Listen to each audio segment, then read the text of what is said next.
सभी भाई बहनों को मेरा प्रणाम। गायत्री महामंत्र ओम भूर्भुवः स्वः तत्सवितुर्वरेण्यं भर्गो देवस्य धीमहि धियो यो नः प्रचोदयात्। ओम गुरु ब्रह्मा गुरु विष्णु गुरुदेव महेश्वर गुरुदेव साक्षात परब्रह्म तस्मै श्री गुरुदेव नमः।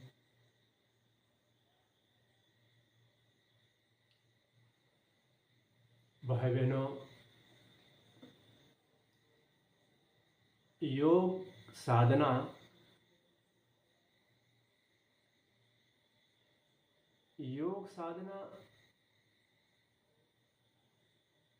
सर्वसाधारण के लिए क्यों महत्वपूर्ण है? सर्वसाधारण को योग साधना से क्या लाभ मिलता है और क्या हानि होती है? योग साधना साधारण लोगों को, नर हो नारी हो, वृद्ध हो, बालक हो, सभी के लिए योग साधना आवश्यक है। योग को वैसे जोड़ना जुड़ना को ही योग कहते हैं। किससे जोड़े? भाई बहनों, जुड़े बिना जोड़ना पड़ता है और जुड़ने से ही कुछ तीसरी शक्ति का प्रादुर्भाव होता है और तीसरी शक्ति ही हमारा आनंद का कारण बनती है। एक से एक जुड़ने पे दो होते, पर उनकी विचारणा और भावना एक जैसी हो जाती है। दोनों मिलने से दोनों की विचारणा और भावना और कार्य पद्धति एक जैसी हो जाती है। दो और दो, एक और एक को जोड़ने से दो होता, पर एक और एक जोड़ने से पुनः एक हो जाता है। कारण यह है कि भाई बहनों, जोड़ के से ही लाभ मिलता है। जैसे कि पति और पत्नी का जुड़ना, छोटे तालाब का बड़े तालाब से जुड़ना, नाले का नदी से जुड़ना, आत्मा का परमात्मा से ये मिलन एक असीम आनंद की अनुभूति होती है। वैसे आत्मा साक्षात्कार, ब्रह्म साक्षात्कार का आशा यही निकाला जाता है कि हमारी आस्थाएं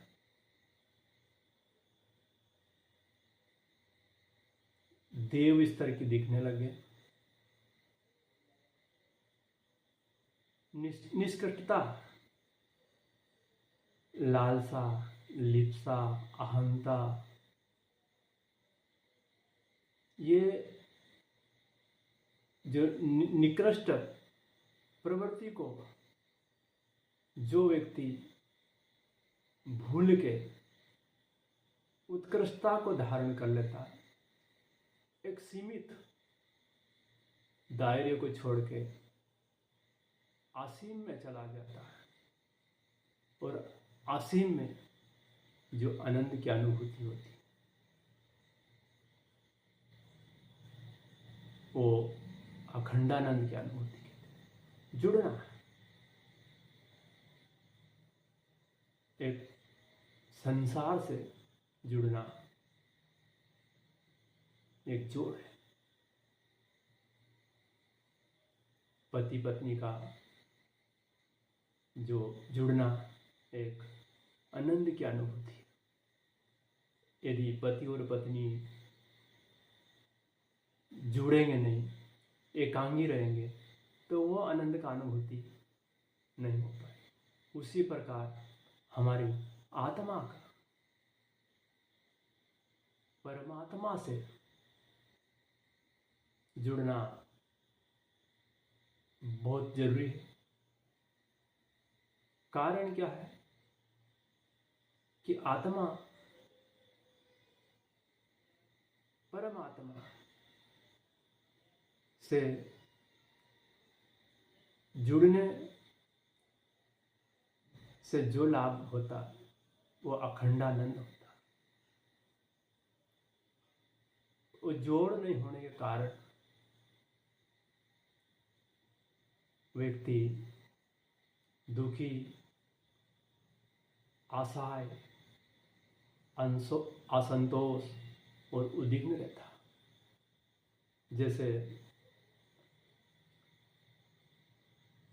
एक पत्नी महिला का पति बिना बताए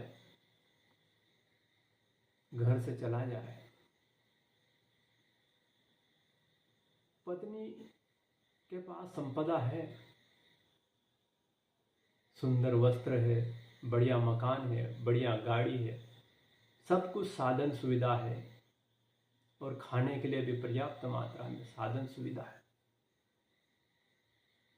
किंतु अपने प्रियतम का पता नहीं चलने पे उस महिला को, उस पत्नी को वो सब बेकार लगने लगेगी। खाना, घर के लोग कहेंगे खाना खा लो, तो खाना नहीं खाएगी। लोग एक बढ़िया साड़ी पहन लो, तो वो साड़ी नहीं पहनेगी। मतलब उस महिला को जिसका पति बिछुड़ गया, वो उस महिला में वो भोजन भी बढ़िया से बढ़िया भोजन हो, भोजन में उसका स्वाद नहीं, कपड़े में उसका कोई मोह नहीं, गाड़ी, मकान, जायदाद, सब में वो आनंद नहीं रहा, वो फीका फीका लगेगा। कारण कि उसका प्रीतम कहीं बिछुड़ गया, और जब मिल जाएगा तो आनंद विभोर हो जाएगी। इसी प्रकार हमारी आत्मा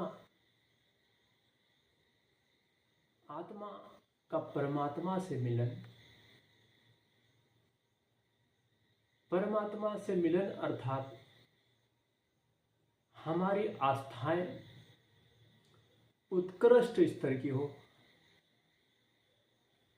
हमारा विचारना उत्कृष्ट हो, हमारी कार्य पद्धति उत्कृष्ट हो, व्यष्टि के जगह समष्टि हो, तो यही परमात्मा का मिलन होगा। और परमात्मा का मिलन में व्यक्ति को परमानंद का अनुभव होगा।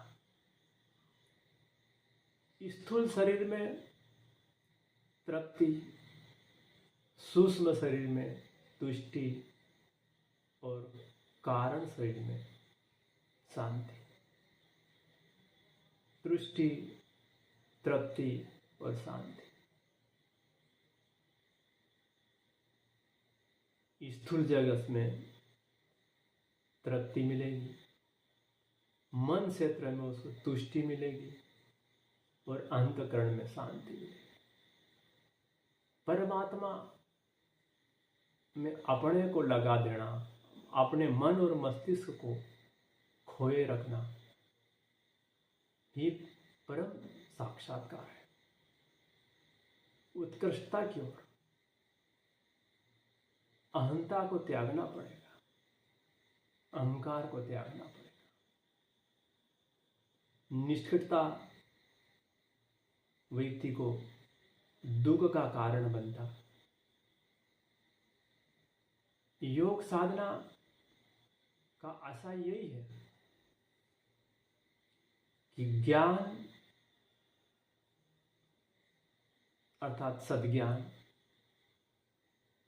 कर्म अर्थात सत्कर्म, दोनों को सहयोग से ही जो हमें आत्म संतोष, आत्म अनुभूति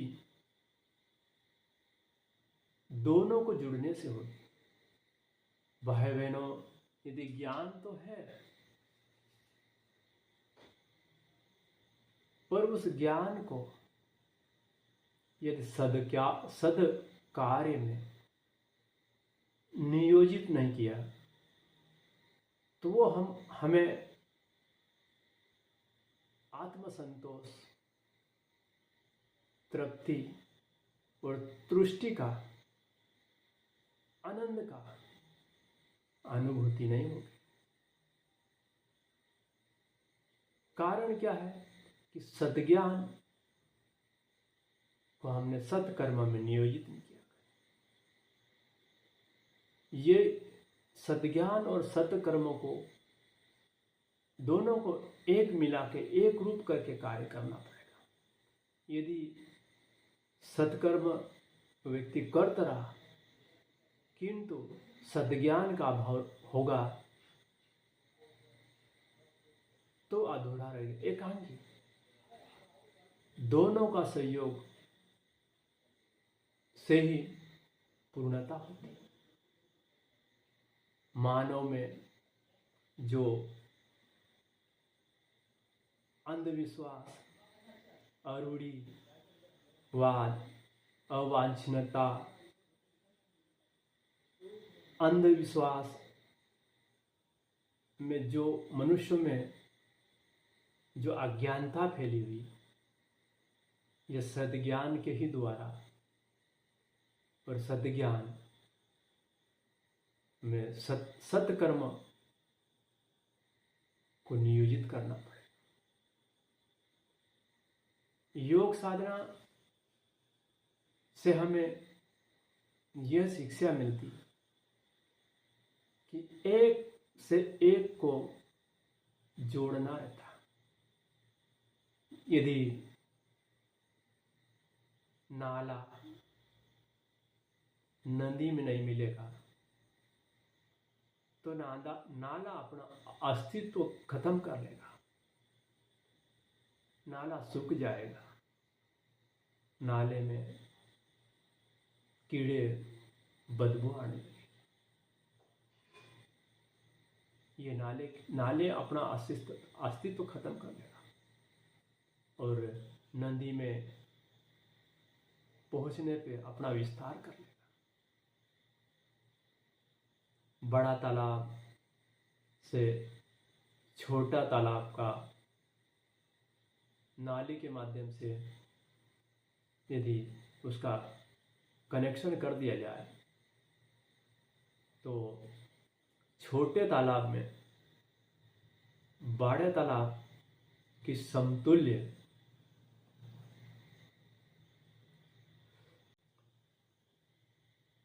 पानी की मात्रा आ जाएगी। ईश्वर के साथ में जुड़ने से देवी गुण का प्रादुर्भाव होने लगता है। ईश्वर बड़ा दयालु है। वो किसी से कोई भेदभाव नहीं करता, पर शर्तें उसमें वही है कि उनसे हमको जुड़ना पड़ेगा। आत्मा का हमारा परमात्मा में नियोजन करने का अर्थ यही हुआ कि हमारी आस्थाएं को परिष्कृत करें और देव स्तर की हमारी प्रवृत्ति बने, तभी हमारा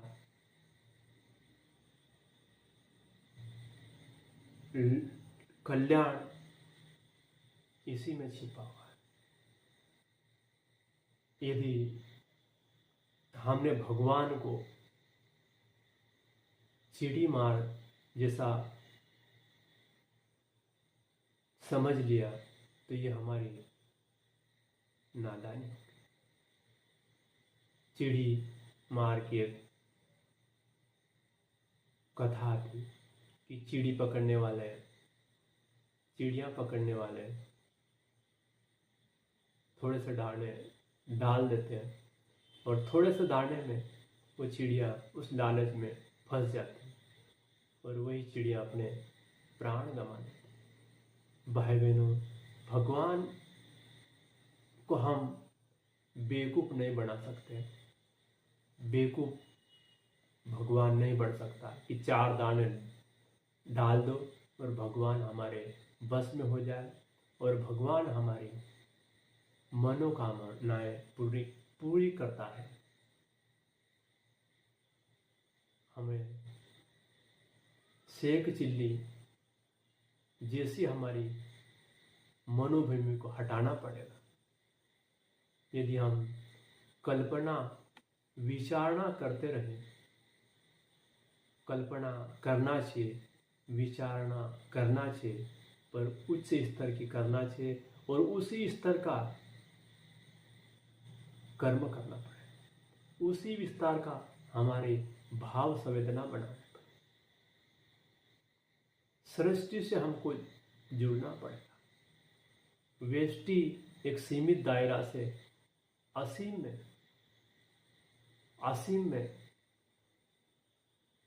तादात्म्यता स्थापित करना हो।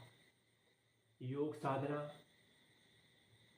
व्यक्ति को तभी लाभान्वित होगी जब हमारी संकीर्णता छोड़ के उत्कृष्टता मिल जाए। हमारा उद्देश्य उत्कृष्ट होना चाहिए, हमारा कार्य पद्धति उत्कृष्ट हो, हमारी विचारणा उत्कृष्ट हो। समष्टि का सिद्धांत यही है कि हमारा कर्म हो, हमारी विचारणा हो, हमारी भावना हो, हर स्तर पे ऊंचा स्तर का होना चाहिए। यही है आत्मा का परमात्मा में मिलन। भाई बहनों, योग साधना व्यक्ति हर स्थिति में योग साधना करने वाला व्यक्ति अनंत, प्रफुल्लित और उल्लासित रहेगा। कारण कि योग साधना करने वाला व्यक्ति का सृष्टि से संपर्क स्थापित होने लगता है, वो ईश्वर के साथ में जुड़ने लग जाता है, ईश्वरीय कार्य में भागीदारी बन जाती है। ईश्वर से उन्हें अनुदान, आशीर्वाद, प्रेरणा, मार्गदर्शन सतत मिलना प्रारंभ हो जाता है। कारण क्या है कि हम उस सत्ता से हमारा तादात्म्यता स्थापित हो रही है। जैसे गर्मी, जहाँ आग लगी हुई, आग के समीप बैठने से हम सोते ही गर्म होने लग जाते हैं, गर्मी पैदा होने लग जाती है। उसी प्रकार ठंड के पास, ठंडे स्थान पर, बर्फ के पास बैठने से हम ठंडे होने लगते हैं, वैसे के वैसे ईश्वर के साथ में, सृष्टि के साथ जुड़ने से सृष्टि के गुण हमारे अंदर प्रादुर्भाव होने लगते हैं। यही है व्यष्टि से समष्टि का सिद्धांत। यही है आत्मा से परमात्मा। भाई बहनों, साधन, सुविधा, धन, दौलत, व्यक्ति, इसमें व्यक्ति सुख ढूंढ रहा, और सुख तो है इसमें, किंतु खंडानन है। पर व्यष्टि से यदि व्यक्ति समष्टि में गया तो परमानंद, अखंडानंद का सुख की अनुभूति होने लगी। और यदि व्यक्ति प्रतिकूल स्थिति में भी व्यक्ति आनंद की अनुभूति करता रहेगा। लाभ और हानि होती रहेगी, किंतु व्यक्ति जब अनुकूल स्थिति आई तब तो व्यक्ति मस्त रहेगा, और प्रतिकूल स्थिति यदि हो गए तो व्यक्ति उद्विग्न, क्रोधी और भयभीत एवं परेशान होता है। कारण क्या है? वह व्यक्ति व्यष्टि में ही अपना जीवन यापन करता है। योग साधना से व्यक्ति को अपना मन और मस्तिष्क का, अंतःकरण का विस्तार करना चाहिए। विस्तार की पद्धति ही योग है। ओम शांति शांति।